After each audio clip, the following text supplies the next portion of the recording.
এটা দ্বারা আমরা স্পষ্ট বলতে পারতেছি যে এখানে কিন্তু আমি পছন্দ করি না, কি পছন্দ করি না, কবি পছন্দ করি না, এখানে কিন্তু আমার একটা মতামত প্রকাশ পাইছে।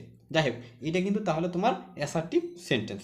এই রকমের যখন তুমি দেখবা যে কোনো কিছুর বর্ণনা বা কোনো কিছু নিয়ে বিস্তারিত তোমার বর্ণনা প্রকাশ করছে, সেই ক্ষেত্রে তুমি সেটা ধরে নেবা অ্যাসার্টিভ সেন্টেন্স। এগুলো আমরা অ্যাসার্টিভ সেন্টেন্স এখনও যদি চিনতে না পারি, আশা করি আমি এর পরবর্তী ভিডিওটায় তোমাদের প্রত্যেকটা সেন্টেন্সের আলাদা আলাদা বোঝার জন্য আবার একটা ভিডিও আমি তৈরি করে রাখবো। এরপরে যাব আমরা যে দ্বিতীয় নাম্বারে, সেটা হলো ইন্টারোগেটিভ সেন্টেন্স। ইন্টারোগেটিভ হলো প্রশ্নবোধক বাক্য, অর্থাৎ যে সেন্টেন্স দ্বারা কোনো কিছু সম্পর্কে প্রশ্ন বা জিজ্ঞাসা করা হয় তাকে ইন্টারোগেটিভ সেন্টেন্স বলে।